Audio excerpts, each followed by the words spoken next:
Welcome to Moments with Marianne. I'm so delighted we're spending this time here today. We have a very inspiring show coming right up with special guest, Dr. Patrick Porter, and he's here to share with us his new app, BrainTap. Now, Dr. Porter is an award-winning author and speaker who has devoted his career to neuroscience and brainwave entertainment. As the creator of BrainTap technology, Dr. Porter has emerged as a leader in the digital health and wellness field. BrainTap's digital tools and mind development apps use creative visualizations and relaxation, a biohacking technique that has made tremendous advances in helping mental, physical, and emotional health issues. BrainTap has been praised for helping people relieve symptoms associated with stress, insomnia, pain, and much more. So let's welcome to the show, Dr. Patrick Porter. Well, thanks for having me. It's great to be here. You know, what an honor it is to have you here to talk about this. I've got to ask you, what got you interested in this? Well, I've been doing this actually my whole life. My dad was a seminar leader back in the 70s and 80s in a process called the Silva method, which actually used something called the Silva sound to alter brainwaves to get you to alpha. And it was a mechanical noise that used different rhythms and cadences that would actually alter your brain activity. So I've been doing it since I was 12. So. Oh my gosh, you really had a head start, didn't you? Yeah. Well, and so when you decided that you were going to become a doctor, how did you incorporate this into the work that you're doing? Well, my first love was actually electronics. And so I was involved with learning about electronics. It was nothing like electronics today. This was back in the early 80s. So it was very different. But when I got into helping my dad with the seminars and we wanted to get people into altered states, I had a chance to work for a company called Light and Sound Research out of Scottsdale. And I became their researcher. And of course, this is when we were doing a lot of research with sound first. But then when light came along, when the LED came along, we started matching the light and the sound together. So it's been kind of a parallel path, but sound was first and actually sound is more accessible to everyone because of the smartphones and the technology we have today is so much better than it was even back in the 70s as far as getting hemisphere changes in brainwave activity. And it seems like we've made some really huge leaps in technology since the 70s. Mm-hmm. Yes. Yeah, what a great time we live in. You know, when you look at the resources that we have that we can utilize that help us get to this place of relax. So why don't you share with us, we talked a little bit about this, but what is that connection between sound and our brain and our body? Well, our brain, basically our primitive reflexes are always working for us, to protect us. There's something in the brain called the reticular activating system, and it's always scanning our environment. And of course, one of those things it's scanning for is sound. That's why loud noises and things really can disrupt people if they're, especially, we all know somebody who's on edge, so that's the part of our brain that we might not be consciously aware of. But also what we found was that music can do this. Certain rhythms and cadence, even walking in nature, hearing nature sounds and the frequency of that, it changes the way the brain works. And when you asked earlier, I should say that one of the reasons we got into this was something called the Mozart Effect, which was my dad read about sound healing and how it helped with learning. And now there's so much evidence out there in science that shows even if you're studying or reading a book, if you put on classical music, what they call Baroque music, from that time period, you actually are smarter. That's why they call it the Mozart Effect. Your brain actually operates better if you learn in a state of alpha. Now, at first, they didn't know that was what was happening. They just thought, hey, why are people smarter, if they learn in this environment? So that all starts to do with it. But we naturally think of all the commercials we hear. And when somebody starts, or a song, if you're sitting in an elevator or riding in an elevator and you start to hear a few bars of your favorite song, it might not resemble your song because they made it into elevator music, but you can still make it out because our brain loves patterns. And so sound and music is one of the great ways that our brain synchronizes those patterns. And if it's a healthy, harmonious frequency or song or, like the Baroque music or New Age kind of music, or we have specialized binaural beats and isochronic tones that do this, what happens is the brain hears those internally and then responds. We have a very adaptive nervous system. And that means that our body will try to adapt to its environment, whether that's heat or cold. If it's too hot, we'll start to sweat. If it's too cold, we'll shiver. But it also, even on a more subtle level, our body will respond and create neurochemicals. Our brain can release 30,000 different neurochemicals just by the activities that we're doing. It responds to nature. So this inner pharmacy that we have triggers these feel-good chemicals that actually encode memories better. So it all works together in as far as how our body chemistry, our physiology, and our psychology working together. That's just fascinating. Well, and I know that you talk about how sound triggers body feelings as well, like when people get tingles or prickles on the back of their neck. So what is that all about? Well, our sensory system our sensory hearing is not just in our ears. We actually hear through our whole body.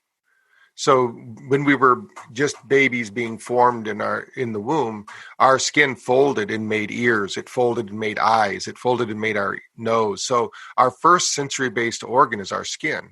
So we're hearing actually through those sensory systems, just like we have receptors all over our body for melatonin, for instance, that tells us when to sleep and when to wake up. We have these sensors in our skin for sound. Again, to protect us. It's all part of our primitive reflex system. So what happens is people are because we're not used to that anymore. In fact, we're so bombarded with stimulus that our body becomes numb to it. So when we have some of these unique sounds, our body gets a feeling or a sensation that people start to like. So, you go on YouTube, you can see people actually, rubbing their fingers on all sorts of different things, like not just chalkboards, as people hear, that makes people, kind of agitated, but they're using these sounds, and it triggers different emotions. People want that connection or that feeling. And so it's kind of a lost art because our world is so full of noise that when people can isolate these different noises and the body can respond to it, people crave this kind of thing. So how does sound improve our mental and emotional health? Well, the key thing is that when we're using the sound that I'm talking about, the healing kind of sounds that are out there that can induce states like alpha and theta, what happens is it creates acetylcholine and GABA. These are two neurotransmitters that are missing in people that don't sleep well. So if you think 1 in 3 people listening to this interview aren't sleeping well. So if it's not you and it's not me, it's the person listening. If it's you, then maybe the person listening is sleeping well. You know what I mean? So, but if 1 in 3 people aren't sleeping well, that means there's a disruption in the flow. And usually music is one of the key ways people can get out of their nervous, I call it your fight or flight brain. You have this survivor brain and you have this healing and recovery, rest and recovery brain. And music actually can make that switch, where some people might choose alcohol or drugs. We're looking for a healthy way to do that. And so people can just alter their states a lot of people might be not feeling like going to church, let's say, for instance, but then they get in church and the organ's playing and they smell the incense and they get into that sensory-based environment. Now, all of a sudden, hey, they're relaxed, they're there, they get into it, and maybe they get something out of the service, where maybe they didn't really feel like going at first, but music can put you in the mood. I couldn't imagine a movie, like a blockbuster movie, without a soundtrack. And so we are fortunate in today's environment that we can create our own soundtrack for our life. We can choose the sounds that play in the background of our life story. And I think that's where people are missing out on. And it brings about those emotions. Think of our brain as our electrical system and our body as our emotional or chemical system. And these two have to connect. And music is one of the ways. You can if you remember back when you were at a family reunion and maybe you had an uncle or aunt that wasn't really into the music, but the music playing, pretty soon you see their foot tapping and you see them moving, because our nervous system is designed to move and breathe. And, when people get up and dance, they feel like they have to dance. It's because our nervous system loves that sensation and that feeling. And even if we're just sitting there listening to music, we're still moving our neurology, and our body loves that feeling. It loves to move and breathe. Well, and talk about move and breathe. I know you've covered a little bit of this, but can you kind of dive into just how sound improves our physical health? Well, the biggest thing within the physical structure is you can either change your psychology by changing your physiology, which means you go and you work out. We all know people that they might have been feeling a little depressed, a little anxious. whatever, and then they go work out and their body starts feeling better. Well, you can also affect your physiology by your psychology, and that's where mood comes in. Mood can lift our spirit. And if we do that, and it's a literal chemical reaction, and that's why there's actually quite a few hospitals. In fact, BrainTap itself, my company, is in quite a few hospitals for recovery, because if we can get people to relax, everything works better. We have one company that uses our sessions while they do intravenous. It's a application for the brain while they're getting off addictions, and it's an amino acid. And they found that they get 30% more absorption when people are listening to the BrainTap. These specialized sessions that put them into alpha and theta. They don't have to have the BrainTap to do that. You can do that with many different ways, but we showed that it actually changes the physiology of the person so they become more receptive. Because when you turn on this healing brain, so many people are in what we call sympathetic survival syndrome. And what that means is they're in fight or flight all the time. They go to bed stressed and they wake up stressed. And especially during times of uncertainty like we're experiencing now, people are going to be locked up because they don't have a way to go, or they don't know what the future holds. So part of that resistance, music can help that flow. And again, your thought process, we have a flow of consciousness. And sometimes when they have stuck states, like especially creative people, they put a little music in the background, the creative juices start flowing, they start coming up with ideas, because it unlocks that creative brain. Your stress brain operates in a very chaotic brain frequency. As you slow down with the rhythms and cadence of music, you actually slow down and you start to get access to your creativity. And creativity and problem solving help to reduce and eliminate stress and anxiety. So those are the two main things I think music does for people. Well, you mentioned BrainTap, so why don't you share with our listeners what that is? Okay. Well, BrainTap is a tool that starts first. It's an app. And what we did is we designed an app that people can use to that don't know where to go to get this kind of training. We actually separated out into morning sessions. We call it Wake Up. And then we have ones that go to sleep. We call the morning ones digital coffee and the night ones, quaaludes, digital quaaludes. And basically the music and the tones and the frequencies are designed in such a way that the brain follows. It's called frequency following response. And then we have other sessions people listen to in the middle of the day. So think of it like a guided imagery program, but we have ones that are just music. We have some that are guided imagery, but it's designed to reboot the brain, to recharge, to bring more clarity to the listener, the person who's using it, because it's a training program. It's training you to do it. And then you can upgrade that if you wanted to by we have a headset that is also available. I mean, your listeners, if you wanted to share with them, they could go to, there's a free link. They could try it for themselves, and there's no credit card necessary. It's the site is gobraintap.com, and there's no pressure. They can try it. They actually also get a copy of my book, Drive and Overdrive, for free. They get to keep the book whether they do anything at all, and they can learn about this technology. There's a whole section. Section 4 kind of talks about the science for those listeners out there that want to see. We have a lot of science behind this. In fact, we have 7 major universities right now working with us in some active. The only one that's actually going now is Brazil. Brazil's back in school right now. They've opened up the country again, and they're back doing their study. But we show how we're actually proving out not only can we improve learning, but we're showing that we can lower the anxiety and stress of these students at the school, at the college level. That's the big university study we're doing right now. That's so impressive. My goodness. And I know that we've kind of hopped around here a little bit, but I would like you to get back to like what exactly sound healing is, because we've got BrainTap and what a great resource that is. So what is sound healing and how does it work?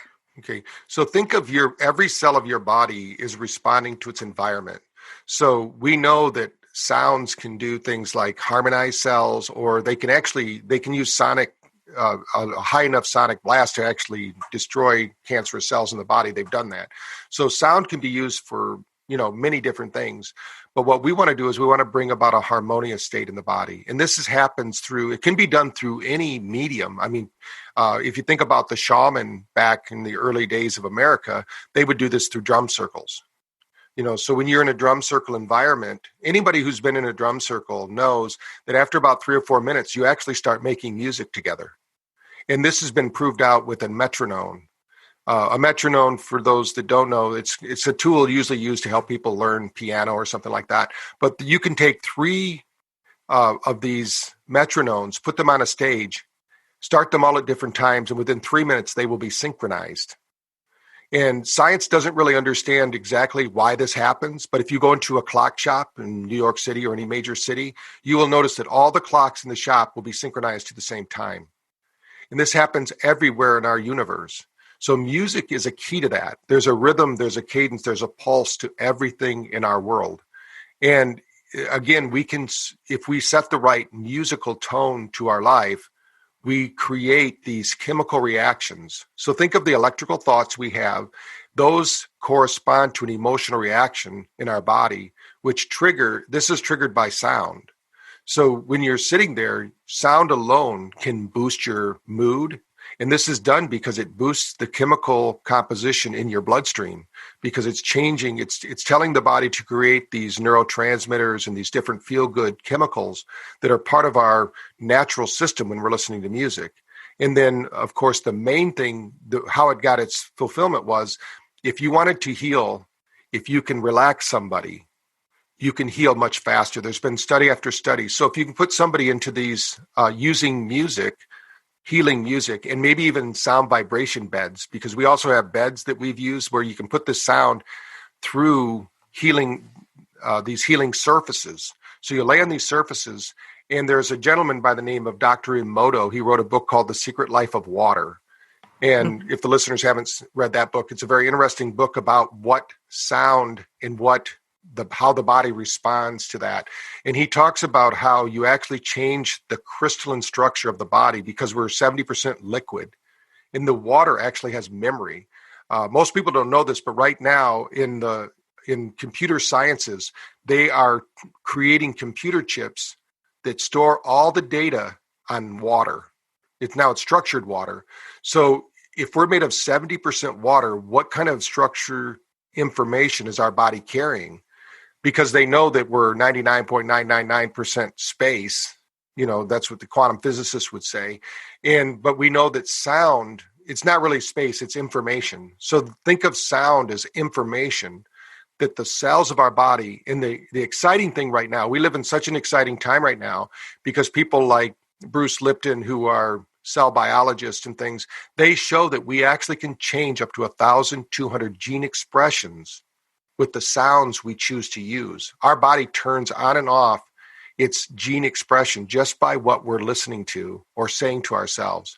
So it's a pretty exciting time to be here and know that we have such control over our physical makeup if we choose the right sounds. Now, I'm not saying I don't know if Black Sabbath or, some hard rock. I think that music's more for cleaning the house or something, but if you're talking about healing music, there's a lot of choices out there right now that you can listen to, and just don't try, just kind of do some breathing exercises and let that music wash over you. You're going to feel physically better. I've never seen it fail. So you just have to practice it. I think Black Sabbath is more for destroying a house. Yes. Yeah. I could just envision people with sledgehammers But what's really fascinating is all the science that's behind this and the things that can be accomplished. My goodness, and I'd love for you to share with our listeners some of the things that sound therapy really helps. Yes. Yeah. I mean, music therapy is the key. It's almost like the secret sauce that makes other things work better. Because, like I said, could you imagine a book on tape or a movie or just riding in the car without somebody there, unless you just like listening to yourself think? Music helps us in many different ways to shift and change our mood. And since it can be like a radio station, we can choose the mood we want based on the music we choose to play, like a Hollywood producer. That's what I tell my clients. I go, music is a tool. It's not just to play in the background, but you can choose the type of music to lift your spirit. That's so powerful. Well, and so I know on your website it talks about it releases kind of like foggy brain. What are some of the other things that people will kind of experience when they start using this? Well, there's a brain wave that's called SMR, sensory motor rhythm, and that's the one that we're actually triggering. That actually has to do with your vestibular system. So if somebody's out there worried about Alzheimer's and dementia and maybe their balance issues, the kind of music we're talking about here, the Baroque classical music and that listened to with earphones will actually help your balance, and it will help your cognition. That's the Mozart effect we're talking about. So if you want to learn better, you want to learn faster, you want to remember things, take some time out to listen to this kind of music. It's going to enhance your brain function. I think the other thing is that it helps people sleep. That's probably the biggest side benefit that people have, is that they start to offload that stress. Our bodies collect stress like a capacitor, an electronic circuit. It holds that stress until it can discharge. And unfortunately, a lot of people discharge their stress on their loved ones, which isn't good, right? Or they might do it with alcohol or drugs or something like that. I think music is an easy way. We all have access to it. You can get access to it. Find the one that helps you to release that pinned up stress and emotion, because it just wants to flow. It's like a dammed up river, and music can be the catalyst that gets the nervous system to unlock it. Well, I noticed that you have different bundles with BrainTap, so people can work on specific things, and you've mentioned this before. So there are things like, they can deal with stress. I mean, who isn't going through stress right now, right? Mm-hmm. I was going to say, a lot of times what we work with, like we're just coming out with a program we just finished called Chasing Greatness with Jake Pates. He's an Olympic snowboarder, because we work a lot with concussion care. And so he put together a program for people that are feeling the stress of competition, and then we have others that are like mind over menopause. If you're going through the stress of going through menopause, we also have sessions for helping people stop smoking, losing weight, we have over 1,000 sessions. So when people do go to that site for their free download, they'll get to play with it, see if it's something that they want to do. But there's probably something there for everyone. And there's ones we have one called I Can series, and we have a Life Mastery series, that you don't have to have specific problems to improve or maximize brain function with sound. You can just improve yourself. It's weird, but when we do studies with students, we usually find the A students are the ones that want to participate in the studies. But of course, we can't get any movement with them. We let them do it, but we're not going to get the same movement. If we have a C student, then we can show, improvement. But if you have an A student, there's not anywhere you can go with that. But it seems like A students or high achievers or peak performers, they're already doing these things.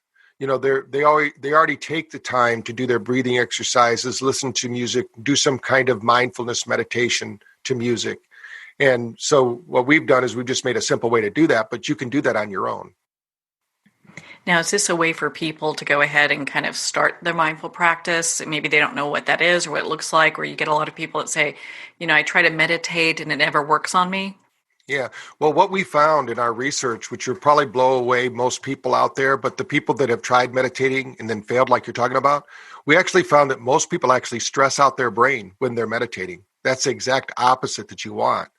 But because they don't know what to do or how to do it, they don't have a technique. Instead of them being de-stressed, they're so worried about doing it correctly. Are they doing the breathing right? Are they sitting right? Do they have the right posture? You don't have to do any of that. So yeah, BrainTap can be a simple way. Basically, we say press play to change. Just press play, put it on. The entrainment process, along with the music, the brain can't help but follow you into those relaxing states. And so when you get that relaxation, now once you've been there, it's kind of like if I told you about Hawaii, it would be one thing. But if I took you on a trip there and we got to see all the waterfalls and rainbows, now every time you go back to think about Hawaii, you're going to remember the rainbows and waterfalls by being there. It's more of an experience than just a think about it. So we believe that you have to have an immersion process to teach people how to meditate. And that's really where we focus at BrainTap, is accelerating that and really rebooting the brain to give them more energy and more presence. Now, is there different science that's involved in these different bundles? So if someone's using the sleep portion versus maybe like the ultimate, health, optimum health, or weight loss, are these hitting different notes or factors for the brain? So yeah, the difference between the bundles is, first, every session is encoded differently for neuroplasticity. which means the brain has to adjust to keep up. The brain loves patterns. So the first pattern is the one that we do in the morning. We have AM sessions for rebooting the brain. Those actually take the person down into alpha and theta, but then spends a lot of time in alpha and then brings them up with a high energy. So when in the morning you have the energy you need. We have about 90% of our sessions are what we call Theta Reboots, which means in the middle of the day, you want to reclaim 80% of the energy that you had lost because of the day-to-day activity. If you do one of these sessions, our research shows you can regain about 80% of your morning energy level. And most people say it's equivalent to 3 or 4 hours sleep. And then we have sessions that are for the evening for sleep, that are go to sleep, which don't wake you back up. The algorithm actually takes you down through the different brainwave patterns that we have. There's 4 primary ones where we're talking now in beta, then there's an alpha, there's a theta, and then there's delta, which represents deep sleep. Your brain doesn't process out all the toxins in the brain unless you reach level 4 sleep during sleep time. And you should do that 6 or 7 times during your cycles.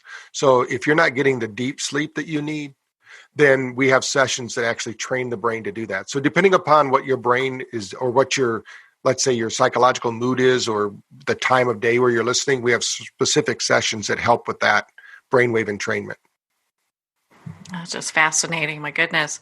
Well, and you mentioned earlier that you have some tips for people that, they can try at home for wellness. Yeah.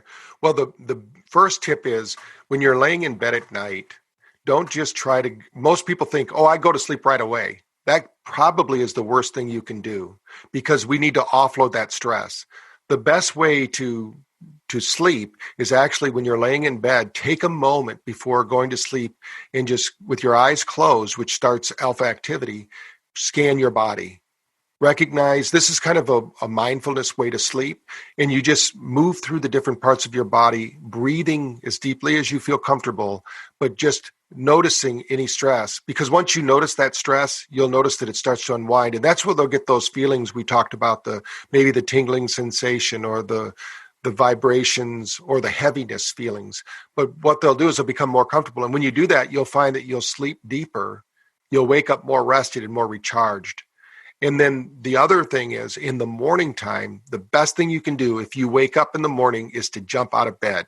Do not sit there and sleep. Don't hit your alarm clock. In fact, I haven't used an alarm clock since I was 12 years old because my dad taught me how to wake up without one. Our brain can wake us up on an up cycle at any time we want. Now, it takes practice. We call it awake control, but that's one of the things you can do. The other is most people out there are drinking other things besides water. Our body is 70 to 80% liquid, depending upon the books you read, but you should be drinking half your body's weight in ounces of water each day. If they did those 3 things, they would see such a shift in their physiology, and it would change their mood and their psychology about life, that they could then make any other big major change that they want to make. It's amazing how these small things make such a big difference. Mm-hmm. So, why don't you share with us one more time? Because I know you mentioned the website and you're doing a special. Why don't you share that one more time? Yeah, if you go to Go BrainTap, all one word, gobraintap.com, you can get a free, it's a free program we put together actually for these times. And it's a 30-day free, no credit card necessary. Just go there, download it, see what you think. And you'll also get a copy of the Thrive and Overdrive book. So you can read about how you can improve your stressors, and you get to keep the book as a gift, whether you do anything going forward or not. But it's a good way to try it out to see. And there's a lot of different sessions. You'll have access to close to 200 of the 1,000 sessions. So you'll have a chance to really try out a good cross-section of what we have. I think that's real exciting, especially at this time where people are so stressed. Of all the bundles that you have, is there one that you see that's being used more than others? I think our wake up bundle and our sleep bundles, those are the 2 that are the biggest. I think people they don't wake up in the morning very well, and they don't want to, use stimulants, and then they're not sleeping well. Our sleeping one time, and we get right now about 42,000 listenings a day on our app. And I would say that more than 10% of them are the sleeping series. And then the others are spread across. But, that seems to be a big one. People aren't sleeping well. Yeah, I'm sure. I don't doubt that at all. I mean, there's so much stress going on, but what a perfect time for something like this that can help us kind of work through these stressful times. Hmm. Yeah, we have to have many different tools. I mean, we need to take care of ourselves physically, of course, by doing some kind of physical workout, but I think we also need the downtime. And right now, people are disengaging. And one of the things I should have said earlier was tune into the news to know what's happening, but don't be obsessed by the news. I mean, if you're spending all day watching the news, that's terrible on your nervous system. I mean, because there's no hope there right now. Nobody's giving us any real, we're not getting positive news right now. We're getting all negative news, and we need to be aware of it, but we don't want to be consumed by it. Yeah, without a doubt. I mean, it is really, stressful if you are taking in so much news morning, noon, and night. I mean, I agree with you on that. I probably get like 10 minutes a day and leave it at that. Mm-hmm. Well, Dr. Porter, we can talk for hours on this topic. My goodness, you're such a wealth of information. I really support the work that you and all the folks at BrainTap are doing to help elevate people and to give them the best life possible. Thank you so much for taking the time to be on the show with us here today. Well, it's great to be here, and good luck with what's going on and with your message to the world. Well, thank you, Dr. Porter. It's been such an honor to spend this time with you and to talk about all the great work you're doing and, of course, your app, BrainTap. BrainTap's available for download at the App Store on Apple and Google Play. And if you'd like to connect with Dr. Porter, you can at his website, braintap.com, for more information. Well, we're going to pause here for a quick break. You want to stay tuned for our next special guest, Amy Newmark, the editor-in-chief and publisher of the Chicken Soup for the Soul series. We're going to pause here for a quick break, and we'll be right back after these messages.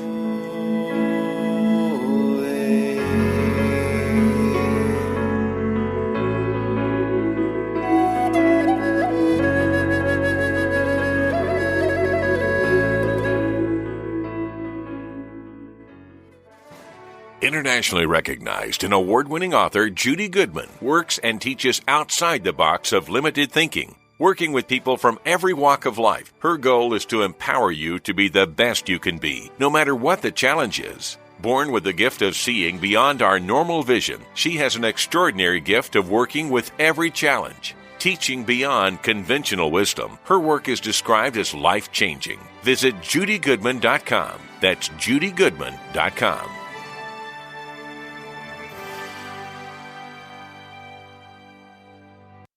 There comes a moment when you realize you're somewhere special, when you discover that each beautiful creature that you see has been rescued from a life of absolute horror and brought to this incredibly free place. Here's where their lives were forever changed and where yours will as well. Discover over 500 tigers, bears, and lions at the brand new visitor center at the Wild Animal Sanctuary just outside Denver. For more information, visit wildanimalsanctuary.org. Discover true freedom at the Wild Animal Sanctuary.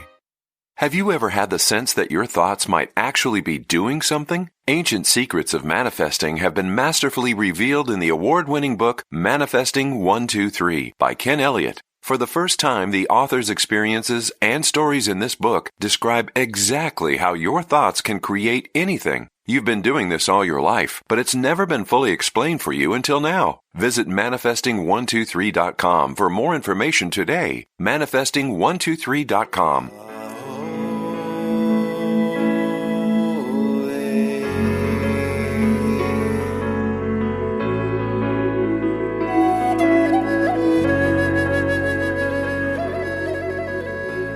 Welcome back to Moments with Marianne. We're here today with our next special guest, Amy Newmark, who's here to share with us the latest Chicken Soup for the Soul book, Laughter is the Best Medicine. While we navigate the ups and downs of life, sometimes a little levity helps. So Amy Newmark is the best-selling author, editor-in-chief, and publisher of the Chicken Soup for the Soul series. Since 2008, she has published 133 books, most of them national bestsellers in the U.S. and Canada, more than doubling the number of Chicken Soup for the Soul titles in print today.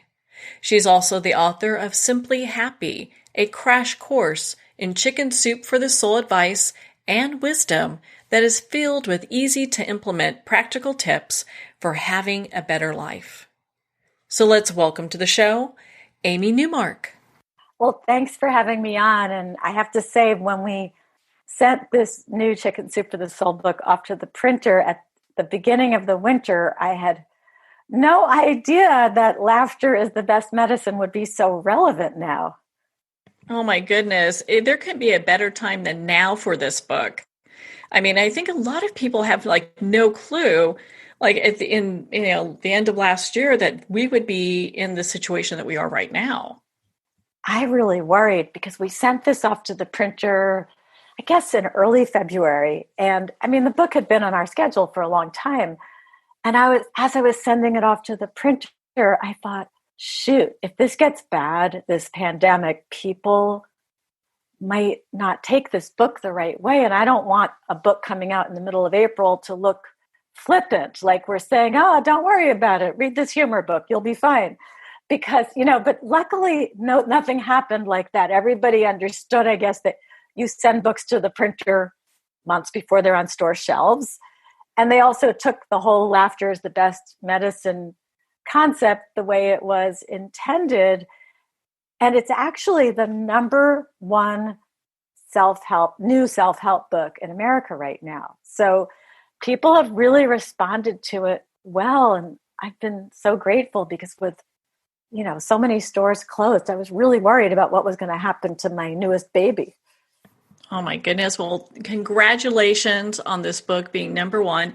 And I can see why, as we're all kind of cramped up and, things are changing. Some states are opening up and we're, getting out, moving around a little bit, but we're still cautious. So, a good majority of people are. And so when you're stuck at home with a lot of people, you might need a good laugh or two, So. Definitely. And, if your kids are irritating you, well, we got stories about kids being embarrassed or embarrassing their parents. If your spouse is bothering you, we've got great, funny stories about spouses.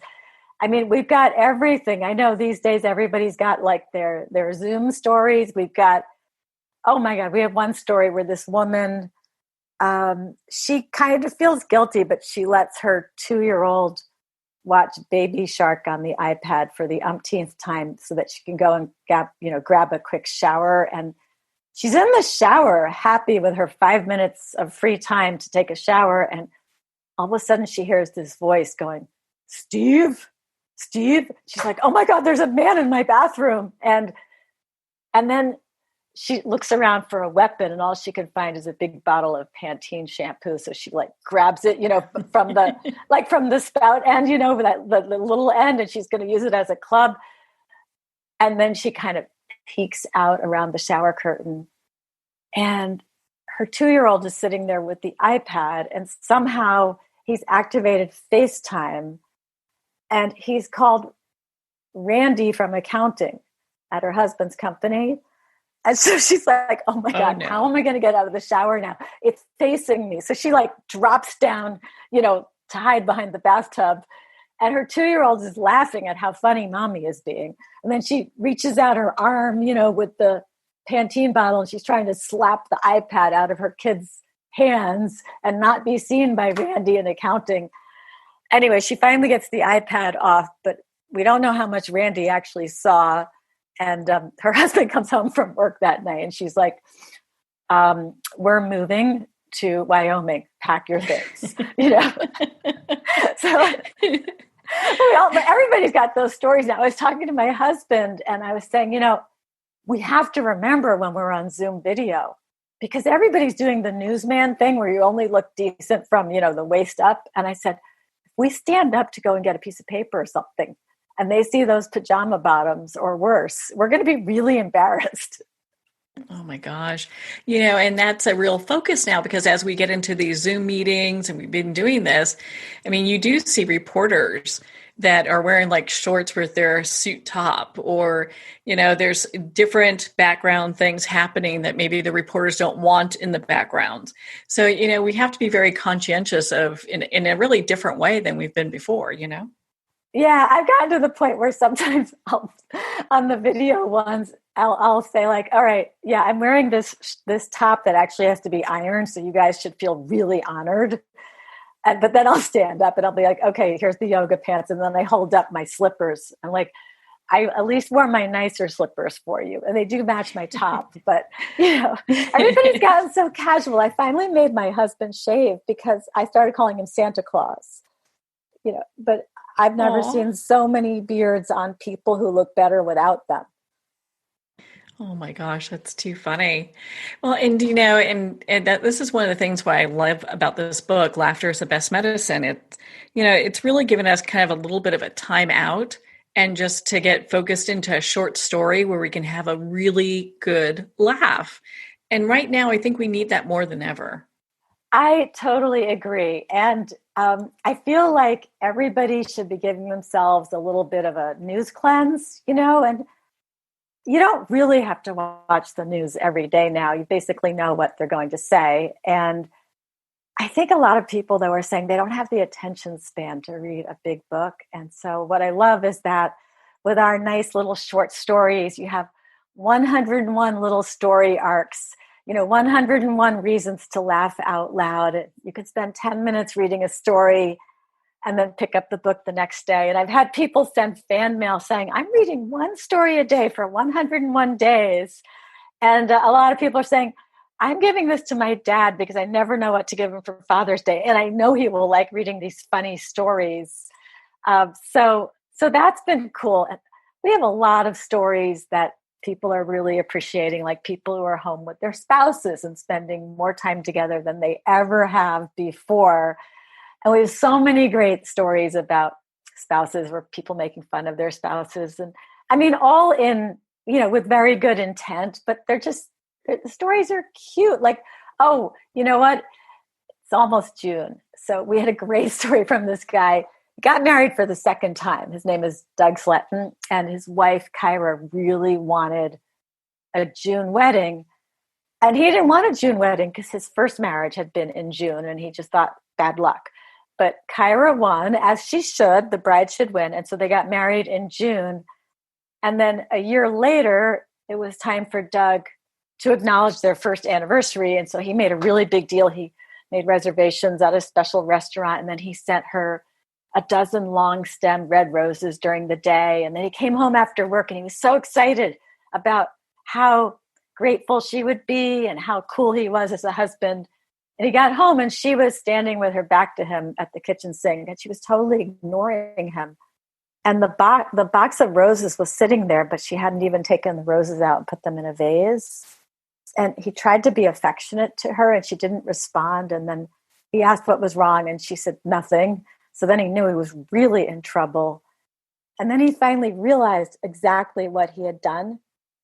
He had sent his second wife roses on the anniversary of his first wedding.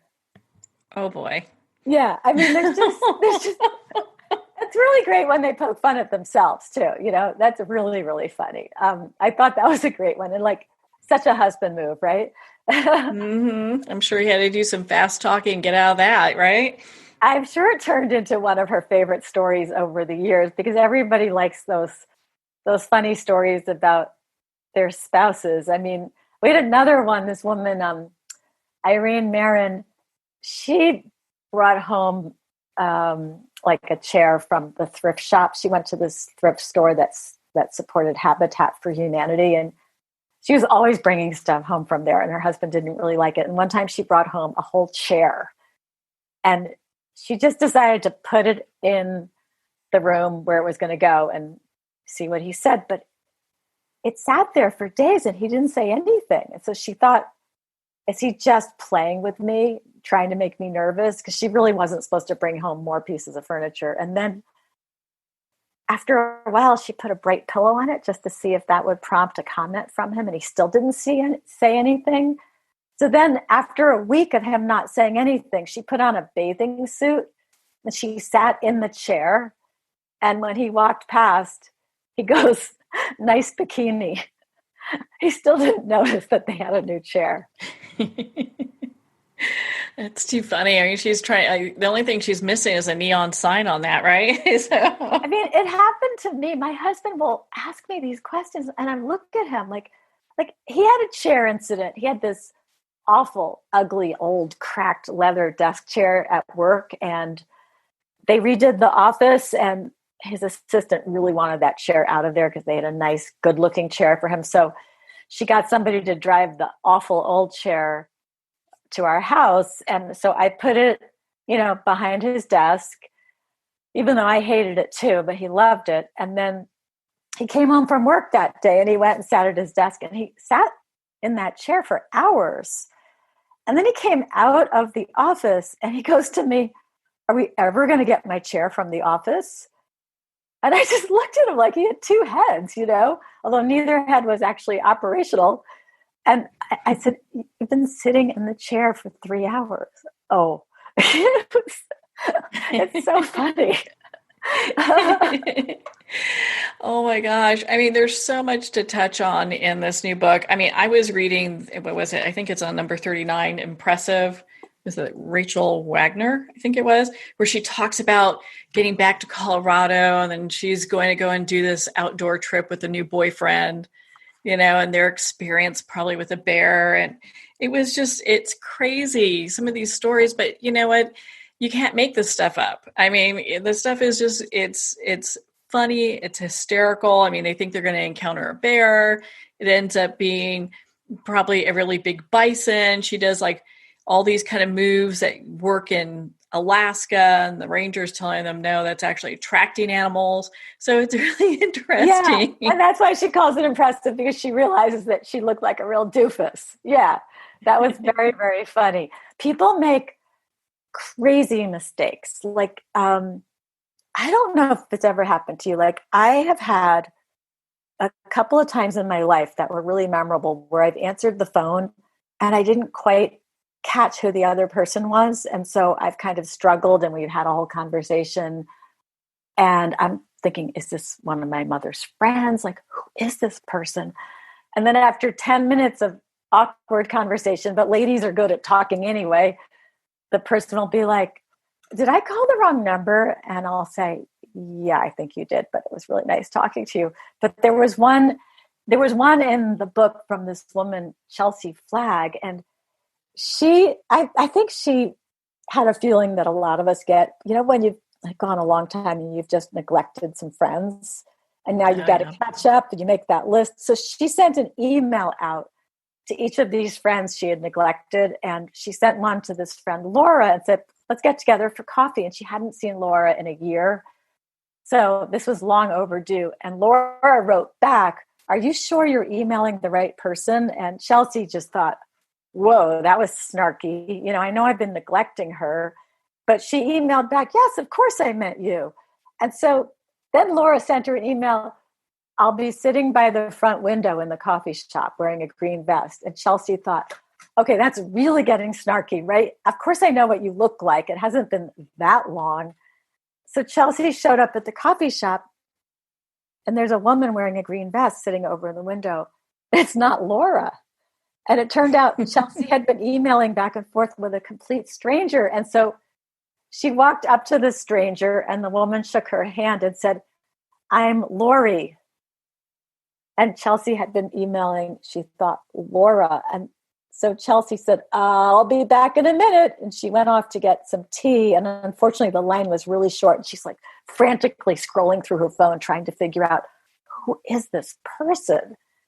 And then she figured out who she had emailed. And it was just somebody who had been on the same email list as some yoga organization that Chelsea had worked with. She honestly didn't know this woman at all. But now she, had dug this deep hole. She had to sit down with this woman and have a conversation. So she sat back down with her and talked about the yoga organization. And then Lori said she hadn't been there for a year. So that was even more awkward. And then finally, Chelsea got this great idea. And actually, I thought this was brilliant because she had to come up with some reason why she asked Lori, not Laura, for coffee. And so she told this Lori that she had made a list of really strong business women she knew, and she was trying to meet with all of them to get some inspiration for her own life. And that sounded plausible and flattering, and it explained the whole thing away. And so, Lori visibly brightened because now she understood why they were having coffee. And then the only problem was that Lori said, that sounds great. Can you email me that list of influential businesswomen? I'd love to talk to them too. So Chelsea went away with this to-do thing. She didn't have a list of influential women, so now she had to go and do that. So she just dug herself another hole. Well, it's interesting, when we do these kind of things, we're reaching out to people, and reconnecting with friends. I mean, a lot of that is kind of happening where we're having like oopses, but what a great opportunity to meet other people and reconnect with people. Yeah, actually, I have noticed recently we're having like Zoom dinners with couples who we wouldn't actually be seeing otherwise. It's expanded the list a little bit of people who we're socializing with. So we sit there and we eat dinner and they sit there eating dinner and we chat for an hour and a half like we're in a restaurant. It's nice. It has opened things up. I was actually thinking about trying to set up some Zoom meetings with some of the Chicken Soup for the Soul contributors, because what I usually do if I have time in a summer is I'll go and I'll hit the road.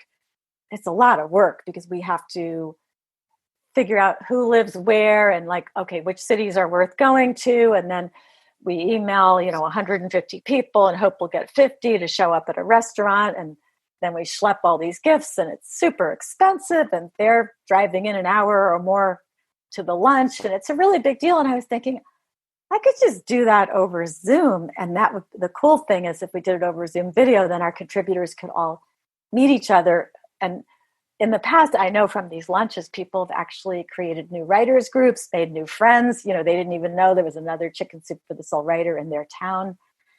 So yeah, it's kind of fun to do that. We do have some good like work stories in the book as well, embarrassing work stories and not just Zoom ones, even though I'm sure if we put another one of these books together for next year, we're going to get a lot of those Zoom stories. Well, do you know what? It's interesting. From what I understand, you can actually hire a farm animal to bomb one of your your Zoom meetings. So you can, they have like, donkeys that will show up mysteriously. You give them the login. They kind of make it. So it's interesting what people are. Oh, that's so funny. Isn't it great? Oh, I love that idea. That's really, really funny. Then all of a sudden have the donkey show up. And the donkey's there. He's like, the donkey's coming. So it's kind of fun, the things that people are doing to kind of liven things up and have fun today. You know what I mean? It's like, who would think about hiring a farm animal to be on a virtual meeting? Okay. What? I just realized what I could do because I was just fooling around the other day and I was using this app on the iPad called Talking Pets. I don't know if you've ever seen it. Mm-hmm. And I took the cover of Chicken Soup for the Soul, Laughter is the Best Medicine. It's just a blue cover with this white alpaca face. Alpacas are pretty funny looking. And I put the cover into the app and then I did these simple things they have you do. And I have the alpaca now talking in this little video that I made. The alpaca is talking about the book, Laughter is the Best Medicine. I'm thinking my next Zoom call with my company, with colleagues, I could have my talking alpaca show up on Zoom. I just have to figure out how to do it. But that would be really fun. Oh my God, that would be hysterical to be a fly on the wall for that one, right? Yeah. I've been thinking about it's almost like a little ad, but it's just, I just did it myself, but I've been thinking even about putting it on the social media. I might, because I've showed it to a few people. They think it's hysterical to see the talking alpaca on the cover of our book. Maybe I'll put it up on my Twitter or Instagram just for fun. But I think that's such a fun idea, having animals just show up. Like that newscaster, there was one I saw, I guess they had the cameraman outside filming through his window, and then the newscaster was inside. And then his dog came up to the windowsill and put his face right into the camera lens. It was really funny. I love all of those newscaster and weatherman videos that have been posted. So, speaking about work, like work whoops, we have a whole chapter of those in Laughter is the Best Medicine, which is fun because there's a lot of good teasing that goes on at companies. And there was one story where I can imagine it happening, but it's so extreme. It's story 51 and it's called The Klutz. And it's written by Julie DeBell. And she says that she had a colleague at work named Marcel, and she invited him and his family to come over for a barbecue. And Marcel warned her that his wife was, the queen of klutz. But Julie couldn't believe that his wife could be as bad as he said. So anyway, they came over, and the first thing that happened was Marcel's wife tripped over the first step coming up the stairs into their house. But, that could happen to anybody. Then the wife was reaching to take a jeans jacket that Julie was lending her because it was a little chilly outside. And she knocked over like all the plastic glasses that they had, every single one. And then as she tried to pick them up, she stepped on them and cracked them all. So Julie went into the house and brought out some glasses. And then at dessert time, Julie carried out this huge cake that Marcel's wife had brought. It was covered with whipped cream and fruit. So Julie carried it out thinking, I'm going to be safe with this cake. And then, half the cake was still left. And so Marcel's wife insisted on carrying the cake back inside, even though Julie tried to stop her. And so she had carrying this platter with this whipped cream cake on it and marched up the back steps of their patio, missed the landing, tumbled head first. The cake flew everywhere and exploded all over their back deck, including their screen door. I mean, can you imagine whipped cream in the screen? Oh, their kitchen window. They had to get out a hose and hose everything down. And Marcel looked at Julie and said, I warned you.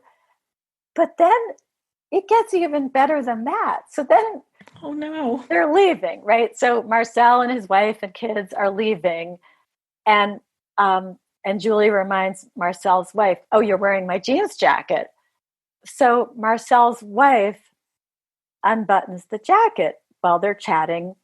And then she pulls the jacket off. And Julie's like, wait, what am I seeing? I'm seeing the woman's underwear and her bra. The woman, while she was chatting and unbuttoning the jeans jacket, unbuttoned her entire dress. Oh, no. And then when she pulled the jeans jacket off, her whole dress came off with it. And she was standing there in her underwear, and her kids were just cringing. And Marcel's wife just said, oh my. It was just so funny. Oh my goodness. And it's funny because we all know somebody like that who's a little predisposed to, like, they're a lightning rod for disaster. We'll just put it that way. Yeah. I mean, the best is the stories where people are making fun of themselves. And I found, as I was editing this Laughter is the Best Medicine book, I must have sounded like a crazy woman sitting in my office because I was just laughing out loud, even when I had read a story 3 or 4 times already, because I read them to select them. I read them to put them in chapters. I read them to edit them. I started the book with a story that was actually very suspenseful, even though it's a humor book. It's about this woman, Jennifer Weil, and she was home alone. Her husband was at work and her dogs were outside. So she was all alone in the house, and she was in the bathroom. And you know how if your bathroom fan is starting to go, it gets really, really loud. So the bathroom fan was super loud, and she thought, oh, I'm going to have to get that fixed. And then all of a sudden she, over the noise of the fan, she heard this thudding against the bathroom door. And then she could see this shadow, under the crack at the bottom of the door. And she was thinking, like, there's an intruder in my house. Who or what is in my house? And it kept thudding against the door. And then she's like, I need some kind of weapon. But the only weapon she could find in this bathroom was a hair clip with the little, like a barrette with the little metal piece. So she picks up the barrette with her, like a little dagger, and she's holding it like she's in Psycho or something. And it kept thudding against the door, or he kept thudding against the door. And then finally, after about 5 minutes, she wasn't hearing the intruder thudding against the door. But she was afraid to turn off the fan to really listen, because she was afraid the intruder then would know that she was there. So she finally thought, okay, the cell phone's in the next room. It's on the charger. I'm going to run and grab it and call 911 before he gets me. And she cracked open the door, holding her little barrette dagger, and she peers out.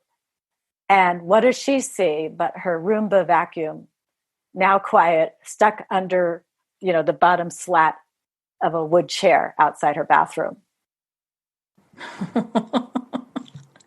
Well, hey, do you know what? She's a really good person should there ever be an intruder, though, She's ready with her barrette dagger. Yeah, she's going to get them, But, there's so many funny things that, in the Laughter is the Best Medicine, in this new Chicken Soup for the Soul book. I mean, I was reading them and laughing out loud, and what a great gift that is, because I think like I said earlier, we all need a little bit of laughter, and things are so serious and so difficult right now. We need a little bit of a way of, finding some positive or some funny moments, even for ourselves personally, as we're going through all of this. It's true. And one of the things that I learned, I made a book a few years ago with Dr. Mike Dow, and he is a mental health therapist, and is, he has a PhD in psychology, and he's really good about this stuff. And he was saying in this book we made together that it's okay to feel joy at the same time as you feel sorrow. There's nothing wrong with that. So it's okay to find a reason to laugh and to carve out that time during your day, even if you know people who are ill, or people who have lost their jobs, or people who haven't seen their family members in a long time and feel isolated, whatever it is, and all the bad stuff that's out there. It is truly okay to also share those funny moments. I mean, there's a reason why everybody says, there's a fine line between tragedy and comedy. And I think it's what makes us humans, the ability to find laughter, even in the midst of the worst of the downs that accompany, the ups in our lives. I remember when my mother died 3.5 years ago, I basically turned into a stand-up comedian doing her eulogy at the funeral. And I started feeling guilty while I was standing up there, because I was making so many jokes and people were laughing hysterically. But people need that release, and people said, that's the best funeral I've ever been to. And I thought, thank you, I think, but it really is so important. And I think even, doctors have proven there are health benefits to laughing. It relieves stress. I don't remember if cortisol is good or bad, but whatever it is, it affects that in the proper manner. Laughter has a chemical response in your body that makes you healthier, improves your immune system, etc. So, yeah, even if somebody's really going through a tough time right now, I think turning off the news and reading some funny stories instead, it's a really good idea. I know it's helped me a lot. I mean, it's not easy being a publisher in this environment. I mean, we put out our Mother's Day book on March 17th, which is basically the day when most bookstores in the English-speaking world closed. And guess when they reopened? Right after Mother's Day. So we had tens of thousands of copies of our Mother's Day book imprisoned in closed stores for the exact wrong time, from the day of publication to Mother's Day. That was rough. There's been and we took a couple of our books that were planned for this year, and we actually slid them over to 2021, even though they were finished, because it's tough putting books out into an environment where people are either not in the stores or worried about jobs, or focused on buying other things right now, things that they consider to be more essential. So I am very grateful that Laughter is the Best Medicine has been so well received. And it's a tribute to the fact that it is what people need right now. I guess laughter is just as essential as toilet paper these days. I'm sure it is. I'm sure it is, because it's been tough. It has really been tough for a lot of people. And I think finding those little moments where we can, check out of the news and just kind of find just a moment to, switch our focus into a happy place. We're all looking for that because, this is going to be going on, it looks like for a little while. I don't see us coming to another portion of this, I know. We run a business and we're very aware of that because we see the numbers and we know what's going on, and it's pretty scary, and we don't know how long it's going to go on and then whether there's going to be another wave. So yeah, people know that they have this human need for some entertainment and some diversion.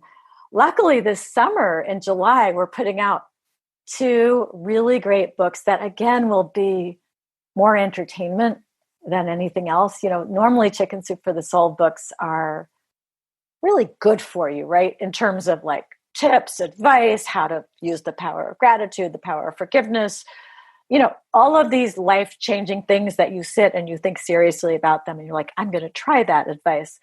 But the laughter book is just fun. And then in July, we're putting out Chicken Soup for the Soul, The Magic of Cats. And a week later, Chicken Soup for the Soul, The Magic of Dogs. Again, just great entertainment. So I'm really glad that we've, by luck, hit the portion of our publishing schedule that is so freeing and liberating and entertaining. Well, I think we all need to support each other during this period, and what a better way to support not just publishers and authors, but bookstores as well by buying books and supporting booksellers, such as Chicken Soup for the Soul. Amy, where can our listeners connect with you and learn more about all the great Chicken Soup for the Soul books and be part of your community? So you can follow us on Twitter, and our handle is @ChickenSoupSoul, and that's the same for Instagram. You can do Facebook. Chicken Soup for the Soul has, I guess, over 2 million Facebook fans, and then @Amy Newmark will get me on Twitter, and I ostensibly have an Instagram account, but I don't pay any attention to it. And then you can go to our website, chickensoup.com, and there you can see Laughter is the Best Medicine, and you'll actually be able to see the front cover and the back cover and really get a sense of what's in the book and our other upcoming books.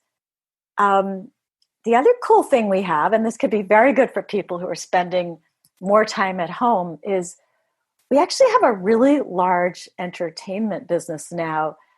And we offer free television and movies. We have streaming services. Our largest one is called Crackle, and that is a joint venture with Sony. We also have Popcorn Flicks and some other streaming channels, but we are one of the largest providers of streaming services now. So there's Netflix and Amazon Prime and Disney and Apple TV and all of those ones that are the paid streaming services where you pay for a monthly subscription. And then there are the advertiser-supported ones where over the course of an hour, you'll see a few ads, and that's what Crackle and Popcorn Flicks are. So that's why we have, original productions, new movies, television shows. In fact, right now on Crackle, we have a movie that we just got. It's called Cooped Up.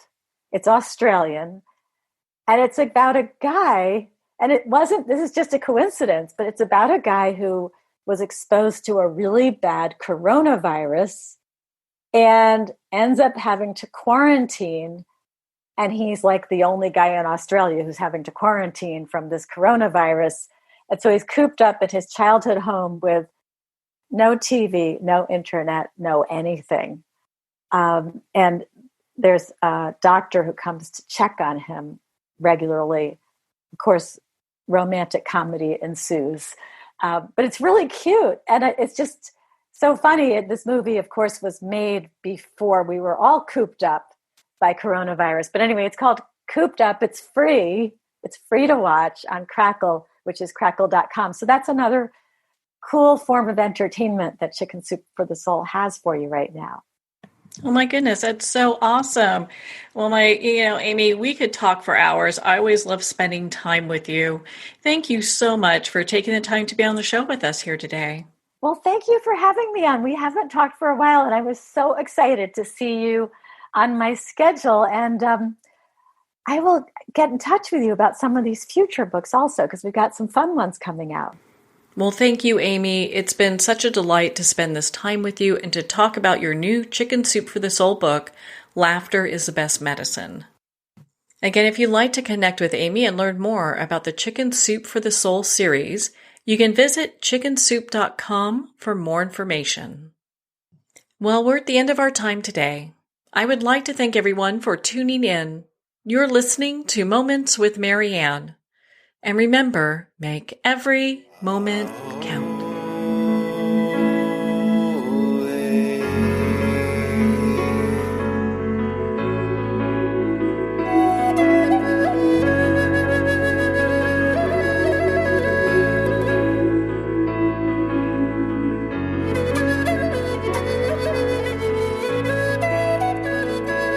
In a single moment, your life can change. Moments with Marianne is a transformative hour that covers an endless array of topics with the best of the best. Her guests are leaders in their fields, ranging from inspirational authors, top industry leaders, and business and spiritual entrepreneurs. Each guest is gifted and a true visionary, a recognized leader in her own work, and while teaching others to develop, refocus, and grow, Marianne will bring the best guest and sometimes a special surprise. Don't miss this. You never know just which moment will change your life forever. Moments with Marianne airs every Sunday, Monday, Thursday, and Friday at 8 p.m. Eastern and 5 p.m. Pacific Time. Make sure to tune in and visit momentswithmarianne.com for more information.